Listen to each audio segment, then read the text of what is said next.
Il capogruppo dell'UDC all'Ars, Lillo Firetto, ha chiesto il rimpasto in giunta. Ecco, secondo lei ci sono i margini e le condizioni perché Crocetta possa rivisitare l'esecutivo?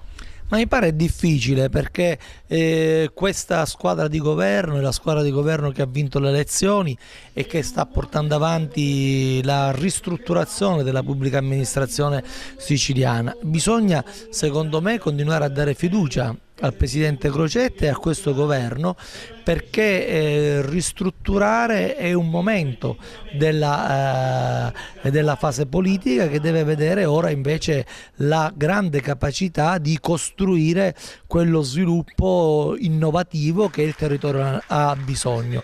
Io sono per dare fiducia all'attuale governo e ritengo che oggi più che mai questa maggioranza con il Presidente della Regione sta portando avanti delle battaglie che aprono alla Sicilia ad una credibilità diversa rispetto anche alle altre regioni del Paese. A proposito di rimpasto, le voci si rincorrono anche al Comune di Agrigento. Ecco, voce siciliana, che ruolo potrà assumere?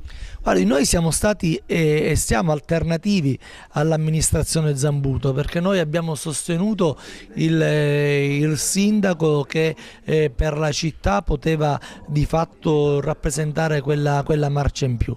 Ha vinto le elezioni Zambuto. Io ritengo che l'attuale sindaco ha la necessità di poter fare una proposta politica nuova, un colpo di reni, un azzeramento di giunta e una chiamata alle armi di tutta quella classe dirigente agrigentina che vuole difendere soprattutto i cittadini agrigentini dalla polemica sterile, ma vuole creare sviluppo e occupazione in questo nostro territorio. A distanza di qualche mese dalla rottura con Miccichè, è sempre convinto della scelta che ha fatto di fondare Voce Siciliana?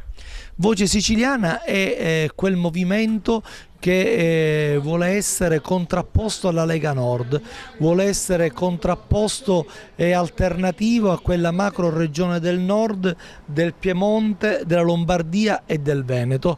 Miccichè ha seguito l'alleanza con Berlusconi.